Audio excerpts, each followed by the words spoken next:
네, 이현종의 뉴스쇼 3월 6일 목요일 순서 진행하도록 하겠습니다. 자, 여러분 보시면서요, 구독과 좋아요, 알림 꼭 부탁드리고 많은 응원 부탁드리겠습니다. 자, 첫 번째 이슈로 한번 넘어가 보겠습니다. 제가 말씀드렸던 이 정치인의 이중성, 이거는 물론 뭐 일반적인 정치인들 같은 경우는 뭐 대부분 다 그런 경우 많습니다.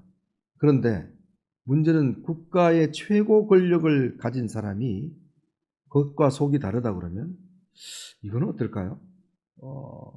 예를 들어서 이 선거 하기 전에는 저 당선되면 절대 정치 보복 안 합니다.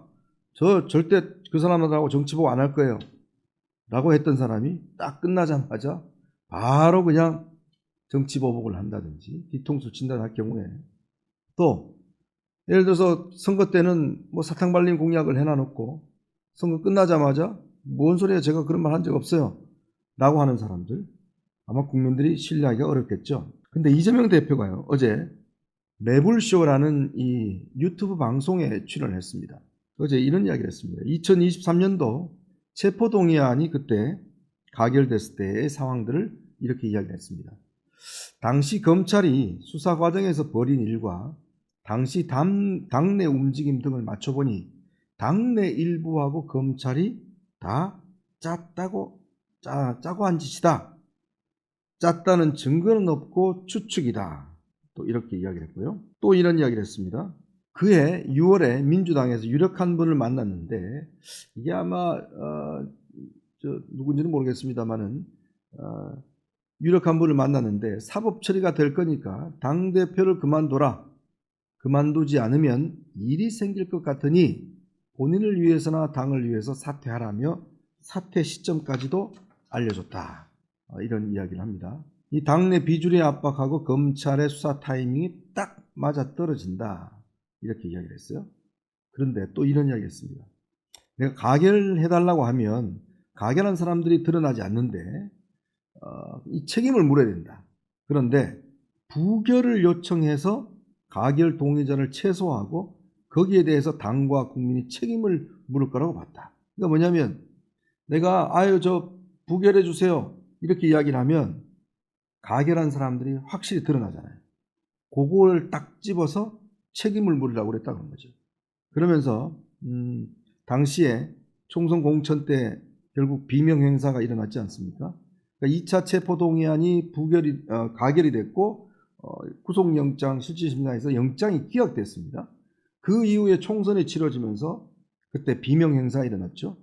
그것에 대해서도 내가 배제한 사람은 7명밖에 없는데 그중에 4명은 나름대로 이유가 있었고 정무적 판단은 3명이었다.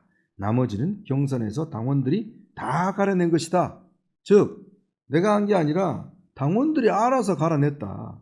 그때 이 찬성표를 던진 수박 명단이 다 떠돌아다녔습니다. 그거에 따라서 정확히 공천이 이루어졌습니다. 그러니까 내가 한 게 아니라 다 당원들이 그냥 알아서 한 거예요 라고 이야기를 한 겁니다. 참 최근에 이재명 대표가 이 임종석 전 실장이라든지 또 김경수 전 경남도지사, 그다음에 이런 분들을 잇따라서 만나고 다녔습니다. 김부겸 전 총리라든지. 그러면서 이제 비명계하고 뭔가 통합 함께 하겠다. 잊으시고 다 잊었습니다. 이렇게 이야기를 했어요. 그러면서 뭔가 자기가 통합의 리더십을 보여줄 것처럼 그렇게 이제 행보를 해왔습니다. 그런데 바로 이 이야기가 본인의 본심을 드러낸 게 아닌가 싶습니다. 내가 그때 이 체포동의안 부결시켜 달라고 그랬더니 딱 가결시킨 사람들, 그 다음에 내가 딱 찍은 사람들 4명, 그 다음에 정무적 판단 3명, 아마 이 중에서는 박용진, 임종석, 박광원, 윤영찬 등등이 있었죠. 이낙연 전 총리도 마찬가지고요. 아마 이런 사람들은 본인이 결국 컷오프를 했다. 이런 지금 이야기로 들춰집니다. 참 이재명 대표가 옛날에 유행시킨 말이 있죠. 내가 박근혜 전 대통령을 존경한다고 그랬더니 진짜 존경하는 줄 아느냐? 그리고 정치보복은요, 조용히 뒤에서 해야 됩니다. 이런 이야기를 한 바 있죠. 저 정치보복 하지 않습니다. 어느 때 일을 하다가 또 딴 데 가서는 정치보복은 조용히 하는 겁니다. 이렇게 또 이야기를 한 바 있어요. 참 이걸 보면 이재명 대표의 이 본심이 드러난 것이다 라는 생각이 드는데 비명계는 오늘 아주 경악을 금치 못했습니다. 고민정 의원은 오늘 이 발언을 두고서 악수 중에 악수를 뒀다 이렇게 평가를 했습니다. 특히 이게 당시에 체포동의안이 당내 일부와 검찰이 짜고 했다. 완전 이거 내통한 간자들이 했다라는 그런 뜻 아니겠습니까? 이거야말로 참 기가 막힌 일이라고 합니다. 생각됩니다. 당시에 이재명 대표는 대장동 사건, 성남FC 사건 등등으로 검찰의 수사를 받고 있었습니다. 당시 구속영장은 성남FC, 대장동, 푸른 위례 프로젝트 요거 관련해서 당시 이재명 대표에 대해서 경제범죄 가중처벌법 위반 등으로 당시에 구속영장을 청구를 하면서 체포동의안을 국회에 제출했습니다. 그런데 이 체포동의안이 표결이 이루어졌는데요. 당시 1차 표결에서 부결이 됐는데 정말 아슬아슬하게 부결이 됐습니다. 당시 표결 결과를 놓고 보면 297명이 투표를 했는데 가가 139표, 부가 138표, 즉 찬성이 한 표가 더 많습니다. 근데 여러분 아시겠지만 당시 이 민주당 의원 숫자가 그때 당시에 한 170명 넘었나요? 네, 그 정도로 알고 있습니다. 그러니까 이 당내 반란표가 엄청나게 나온 거죠. 자, 이렇게 1차 체포동의안이 부결되면서 당시에 이 이재명 대표가 이것 때문에 굉장히 아마 물론 부결은 됐지만 가표가 139표나 나왔다는 데에서 굉장히 아마 충격을 받았다고 합니다. 그러다가 이 9월 달에 2차 체포동의안이 다시 상정이 됩니다. 근데 그 중간에 이재명 대표가 뭘 하냐면 단식을 합니다. 갑자기 무슨 후쿠시마 원전 폐수, 방류 반대 등등을 내걸면서 뜬금없는 단식을 시작을 해요. 그러니까 누가 봐도 이거 지금 체포동의안 관련된 부결을 해달라는 어떤 신호다라는 것을 상상할 정도로 당시에 단식을 꽤 오랫동안 진행을 합니다. 23일인가요? 하여튼 꽤 장기간 단식을 하고 당시에 이제 녹색병원에 가서 마지막 이제 검찰에 출두하는 그런 상황이 됐죠. 그런데 이때 2차 체포동의안이 9월 21일 날 표결이 시작됩니다. 당시에 내부적으로 단속도 했겠지만 2차 체포동의안이 표결이 되는데 근데 결과는 어땠습니까? 당시 2차 체포동의안 표결이 전체 295명 중에서 가가 149표, 부가 136표가 나왔습니다. 이때 가결 정족수가 얼마냐면 148표입니다. 148표 중에 딱 한 표가 많아서 가결이 됐어요. 이재명 대표 그때 난리가 났죠. 근데 이재명 대표는 이 당시 대선 공약으로 본인은 체포동의안의 특혜를 받지 않겠다라고 공언을 합니다. 그리고 이 1차 표결 때도 마찬가지로 체포동의안의 특권을 본인은 버리겠다 이렇게 공언을 합니다. 그런데 단식을 하면서 단식 메시지로 부결시켜달라 갑자기 이런 메시지를 냅니다.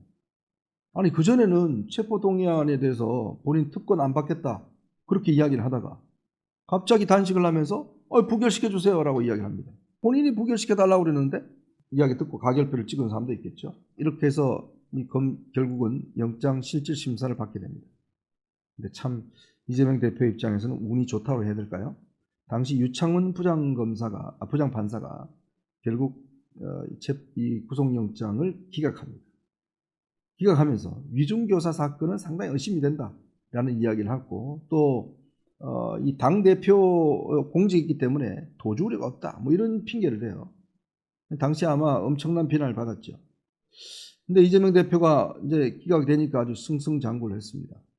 바로 그 이후에 벌어진 게 아마 여러분도 아시겠지만 비명행사라는 공천 이 파동이 오게 되죠. 당시에 기억하실 겁니다만 딱 이게 가결이 되니까 이 개딸들이나 이제 친 이재명 쪽에서 명단을 수박 명, 그러니까 이게 표결이 전부 다 무기명 비밀 투표입니다. 누가 무슨 표를 찍었는지 몰라요. 당시에 박광원 원내대표는 저는 부결했어요라고 공개적으로 이야기할 정도로 다 당신 찍었지. 이렇게 막 지금 답변을 요구받는 그런 상황이었습니다. 그런 상황에서 아예 찍을 것 같은 비명계들은 수박 명단이라고 해서 돌아다녔습니다. 정확히 바로 이 수박 명단이 공천 탈락 명단이 됐습니다. 그래서 대거 공천에 탈락하게 됐죠. 자, 이런 상황인데 이제 와서 이재명 대표가 나 체포동의안 이거 특권 안 받겠다고. 근데 갑자기 돌변하더니 근데 이제 와서 그거를 나 반대하는 놈이 누군지 내가 그거 걸러내려고 일부러 그랬어. 일부러 내가 부결시켜 달라고 그랬어. 이렇게 이야기를 하고 있습니다. 최근에 이재명 대표가 비명계들의 어떤 통합 행보를 하고 있긴 하지만 앞으로 아마 쉽지 않을 것 같습니다. 이 이야기를 붙여보면 아마 이 방송 중에 좀 욱했던 것 같아요. 제가 방송을 보니까 굉장히 아마 분노가 끌어올랐던 것 같습니다. 분노가 끌어오르고 아마 그런 상황에서 막 확 본심이 튀어나온 것 같아요. 그 쌓여있던 본심이 툭 튀어나오는데 이런 분이 권력을 잡게 되면 뭐 그때야 꺼릴 게 없잖아요. 대통령인데. 그리고 압도적 다수 의석도 있는데 꺼릴 게 없지 않습니까? 뭐 다 죽었다고 봐야죠. 비명계들은. 왜 이 시점에 이재명 대표가 진짜 이 비난이 있을 것 같은데 실수라고는 하지만 이런 이야기를 했을까? 3월 26일 날 이재명 대표의 선거법 위반 사건 항소심 선고가 있습니다. 근데 그 항소심에서 1심에서 징역 1년 6개월에 집행유예 3년이 나왔지 않습니까? 만약 똑같은 형량이 나온다 그러면 이재명 대표는 엄청난 위협에 시달릴 겁니다. 왜? 이게 흔들리기 시작하잖아요. 대법원 확정 판결만 나오면 자격이 상실됩니다. 만약 선거 전에 안 나오더라도 만약에 그래서 대통령이 된다 하더라도 이 문제가 끊임없이 논란이 될 수가 있잖아요.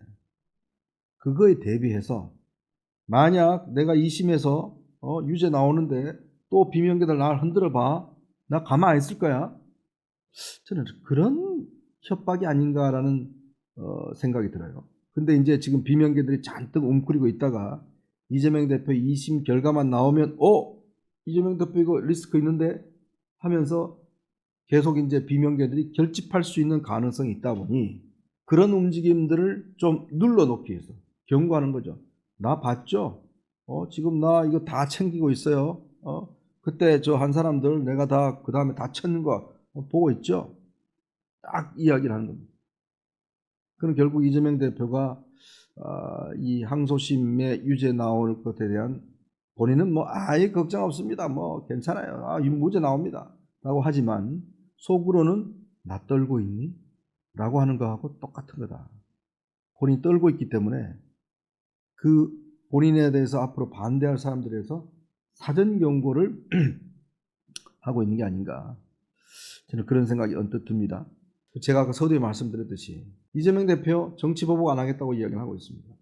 본인이 대통령이 되면. 근데 그때 가서 어떻게 이야기할까요? 내 정치 보복 그때 안 한다고 한 거는 나한테 반대하는 사람들 좀 찾아내려고 일부러 한 거예요.